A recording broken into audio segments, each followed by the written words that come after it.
장례 광고입니다. 북해일 지구에 오건원 집사님 어머니 되시고 김규옥 집사님의 시모님이 되십니다. 정길래님께서 세상을 떠났습니다. 빈소가 장성장례식장이 되겠고 오늘 오전 9시에 문상을 다녀오겠습니다. 담당은 김문명 전도사님 되겠습니다. 이 새벽에 오신 여러분들 위해 하나님의 한량없는 은혜가 넘치기를 주님의 이름으로 축원합니다. 오늘 애가서 1장을 읽었습니다. 애가, 단어의 뜻은 슬픔의 노래, 이런 의미를 갖고 있습니다. 예레미야가 이 애가를 썼기 때문에 예레미야 애가라 한다, 이런 말이 되겠습니다. 그런데 그 구성을 보면 시 형식으로 이 내용을 쓰고 있다.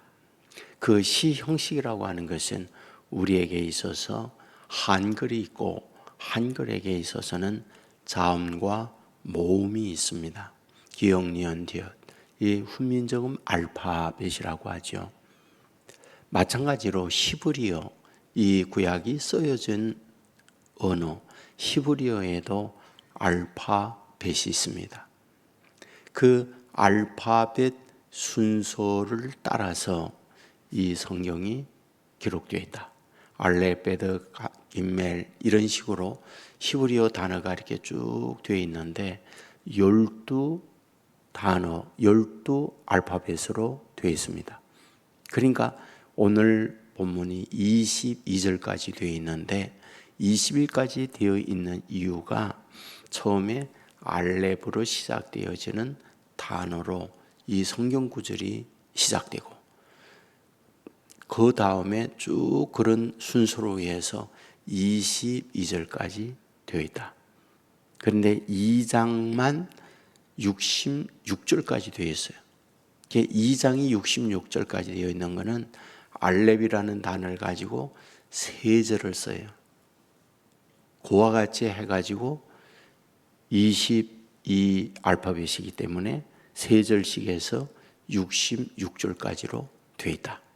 이 구성을 그와 같이 일단은 여러분에게 말씀을 드립니다. 그렇다고 하면 여기에서 슬픔의 노래를 짓는다라고 할 때 어떤 슬픔의 내용을 말하고 있는 걸까 하는 거죠. 이미 우리가 그동안 앞에서 계속해서 보았지만은 바빌론에 의해서 유다 예루살렘이 함락이 됩니다. 그 함락되어질 때에 크게 세 부류의 고통을 겪어요. 하나는 그 현장에서 죽습니다. 두 번째는 살아있는 자들이 고문당하고 포송에 묶여서 바빌론으로 포로로 끌고 갑니다. 그리고 세 번째로는 거기에 남아있는 자들, 여러 가지 기근에 또 질병에 시달리는 고통을 겪습니다. 그러니까 그 누구 하나도 이러한 고통에 벗어날 자가 아무도 없었다.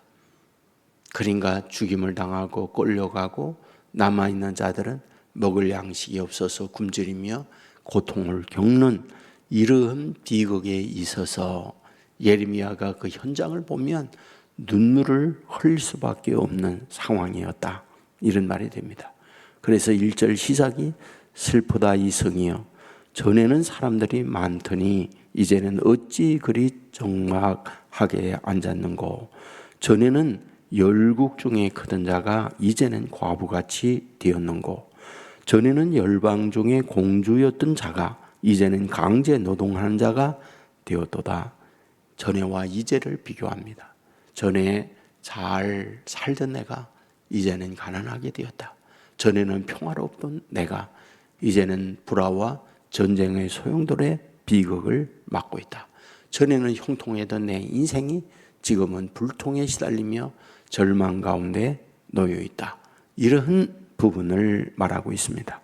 그래서 3절에 보면 유다는 환난과 많은 고난 가운데에 사로잡혀갔도다. 7절에 예루살렘이 환난과 유리하는 고통을 당하였다.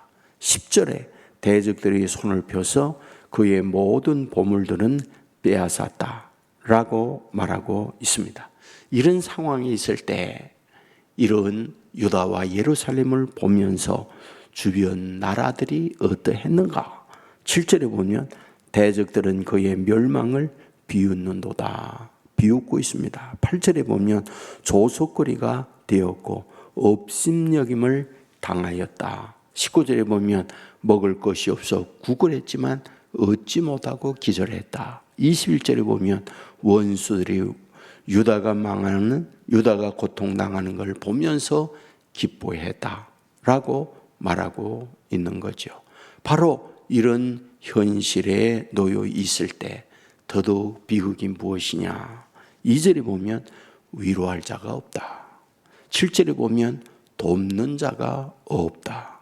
9절에 보면 위로할 자가 없다. 16절에 보면 나를 위로하여 내 생명을 회복시켜 줄 자가 멀리 떠나버렸다. 17절에 보면 위로할 자가 아무도 없다. 주변에 내 곁에서 내 편이 되고 하나님마저 나를 위로할 그런 분이 계시지 않고 멀리 떠나버렸다. 바로 이런 상황에 있을 때에 2절에 보면 밤에는 슬피 오니 눈물이 뺨에 흐르며 4절에 보면 시온의 도로들이 슬퍼하며 16절에 내가 우니 내 눈에 눈물이 물같이 흘러내리며 그 슬픔의 극단적 표현들을 예레미야는 이와 같이 하고 있구나 라고 하는 것을 발견하게 됩니다. 바로 절망적 환경에 있을 때 희망은 보이지 않는다. 이제는 여기에 더 이상 내려갈 수 없는 최악의 비극적 상황에 놓여 있다. 이거를 말하고 있죠. 바로 이런 때에 예레미야가 하고 있는 게 있어요. 유일하게 할 수 있는 것. 그게 바로 기도였던 거죠. 9절에 보면 여호와여 원수가 스스로 큰 죄 하오니 나의 환난을 감찰하소서. 11절에 보면 나는 비천하오니 여호와여 나를 보시옵소서. 20절에 보면 여호와여 보시옵소서 내 마음이 상하여 있습니다. 22절에 보면 나의 탄식이 많고 나는 마음이 병들었습니다. 무슨 말을 하는 걸까요? 사방이 막혀 있을 때 하늘은 열려 있고 열려 있는 하늘을 향하여 자기의 인생의 아픔을 토로하고 있는 것. 이것이 바로 오늘 본장에서 예레미야가 우리에게 보여주고 있는 말씀이다. 이런 말입니다. 여러분, 우리가 인생을 살다가 보면 정도의 차이는 있을 뿐 누구나 다 힘들고 어려운 일은 다 당합니다. 여기까지 살아오면서 제 주위에 여러분이 우리가 부러워하는 분들도 많이 있잖아요. 나는 저분처럼 되면 좋겠다. 저 가정처럼 되면 좋겠다. 그런 부름의 가정들이 있잖아요. 부름의 대상들이 있잖아요. 실제 그들을 찾아가서 그 속에 들어가 보잖아요. 여러분, 저는 깨닫는 게 있습니다. 시간하고 공간하고 종류만 좀 다를 뿐이에요. 무슨 말이냐? 현재 내가 겪고 있는 거를 그분이 전에 미리 겪은 거예요. 내 욕만, 나는 이런 문제로 힘든데 그분은 저런 문제로 이미 겪거나 앞으로 겪는 거예요. 이게 다를 바 없습니다. 이게 여러분을 위로하기 위해서 하는 말이 아니고요. 이게 사실입니다. 그러니까 쉽게 여러분에게 계속해서 말하지만 봄, 여름, 가을, 겨울이라는 건요. 우리만 겪는 게 아니에요. 대한민국이라는 한반도에서 살면은요. 전부 다 봄, 여름, 가을을 다 겪는 거예요. 이 땅에 태어나서 인생을 사다 보면 인생의 봄도 있고 인생의 겨울도 있는 거고 이런 걸 누구나 다 당하는 것이지. 우리가 부러워하는 그들은 봄날만 있어. 고속도로만 있어. 어떤 굴곡된 계곡이나 산골짜기나 바다를 건너야 하는 또는 늪에 빠져야 하는 이런 건 없어. 전혀 아닙니다. 말했잖아요. 시간과 공간 안에 내용이 다른 것뿐이에요. 정도의 차이만 있을 뿐이에요. 그렇다면 우리는 어떻게 해야 되겠는가? 오늘 본문을 통해서 우리에게 말해주는 거예요. 하나님께 엎드리라는 거예요. 하나님께 울라는 거예요. 하나님께 내 사정을 토로하라는 거예요. 여러분, 하나님께 우리의 아픔을 내어놓고 하나님께 울 때 하나님은 하나님의 자녀들이 그런 모습을 갖고 자기에게 오는 걸 보면서 어찌 외면합니까? 어찌 모르는 척합니까? 다만 하나님께서 어떤 기간을 거쳐가기는 해요. 그래서 거쳐가고 난 이후에 하나님께서 그들을 전화 위복을 시키는 것이 반드시 하나님이 우리를 향한 약속입니다. 참아 기다리라. 지체되지 아니하고 응하리라. 그 대신에 우리가 할 일이 뭐냐? 기도예요. 기도. 한나가 결혼했지만은 다른 여자 불임나로 하여금 얼마나 시달림을 겪습니까? 예, 아이 낳지 못한다고 불임녀라고 여자 구실 못한다고 많은 인격적 모독과 비아냥의 소리를 많이 듣잖아요. 근데 그때 한나가 한 거는 열린 하늘을 보면서 아버지 앞에 울면서 자신의 아픔을 얘기하는 거예요. 그랬더니 하나님이 누구를요? 사무엘을 주는 거예요. 여러분, 사무엘만 주십니까? 나중에요, 오남매를 더 줘요. 하나님께 엎드릴 때에 하나님은 하나님의 때에 반드시 우리를 위로해 주시고 우리에게 응답해 주신다. 여러분, 이 사실을 굳게 믿으시고 어떤 상황, 어떤 형편에 있든지 간에 믿음의 사람들에게 최고로 주어진 축복의 도구가 기도다. 이 사실을 믿으세요. 기도는 나의 약한 가운데 하나님의 능력을 나에게 가져오게 하는 하나님의 놀라운 축복의 수단이에요. 부족한 것을 기도할 때에 하나님으로부터 가져오게 하는 어마어마한 손길이에요. 그러니까 기도를 쉬지 마시고 이 새벽에도 기도하는 여러분에게 기도의 응답, 기도의 축복의 은총을 받아 누릴 수 있는 저와 여러분 될 수 있기를 주의 이름으로 축원합니다. 기도하겠습니다. 하나님 아버지, 우리를 깨워주시고 날이 매섭게 춥습니다. 그리고 길이 빙판길이 됐습니다. 그런 여러 가지 힘든 가운데에도 우리를 이곳에 불러주셔서 아버지 하나님 앞에 엎드리고 하루를 기도하면서 출발하게 하오니 너무 감사합니다. 하나님, 주의 자녀들을 꼭 기억하시고 우리를 바라봐 주옵소서. 그리고 우리의 입을 열어 하나님 앞에 간구할 때에 아버지 하나님이 꼭 들어주시길 원합니다. 예레미야가 에가서 1장을 통하여 자신이 겪고 있는 아픔, 힘들고 고통스러운 현실 앞에서 눈물을 흘리면서 하나님 앞에 부르짖고 있는 내용을 보았습니다.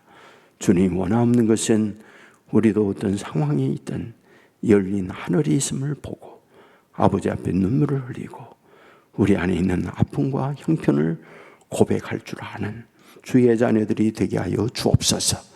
믿고 구하는 것은 다 받으리라 말씀하여 싸우니 믿음으로 아버지 앞에 나아가 구함으로 말미암아 하늘이 열려지게 하시고 하늘 보좌가 움직여서 이 땅 위에 주의 능력으로 축복받는 자녀들 되게 하여 주옵소서. 기도하는 자녀들 무엇보다도 영육의 강건함을 내려주시기 원합니다.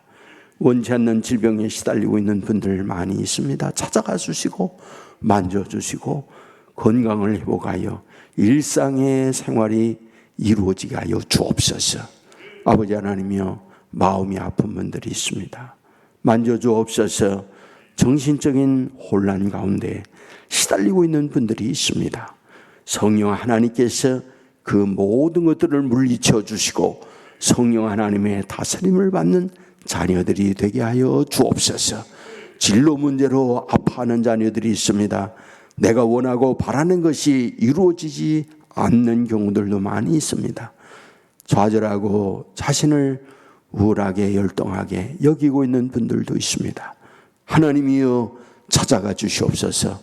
하나님이여, 그들에게 새로운 길을 허락하여 모든 것이 합력하여 선을 이루어 주시는 하나님의 은혜를 체험하게 하여 주시옵소서. 아버지 하나님이여, 배우자들을 위하여 기도하는 자녀들이 있습니다. 하나님이 눈을 열어 만나게 해주시고 가정을 이루게 하여 주시옵소서. 아버지 하나님이여, 우리 온 세계 교회 성령이 충만한 교회가 되게 하시고 엎드려 기도할 때마다 하나님을 만나는 곳이 되게 하여 주옵소서. 아버지 하나님이여, 어려운 환경에 있다 할지라도 이곳에서 엎드려 기도함으로 말미암아 태산이 평지가 되어지는 경험을 하는 곳이 되게 하여 주옵소서. 햇빛 박스를 준비하고 수고하는 분들이 있습니다. 주께서 저들을 기억해 주시고 우리 교회에 목장이나 다음세대나 찬양대나 차량봉사나 등등의 많은 수고를 하는 분들이 있습니다. 하나님, 주를 위해 일할 때마다 하늘의 위로와 은혜를 저들 위에 허락하여 주옵소서. 오늘도 주님과 함께 동행하는 믿음의 사람들 삼아주실 줄 믿고 우리 주 예수님 이름으로 기도드리옵나이다. 아멘.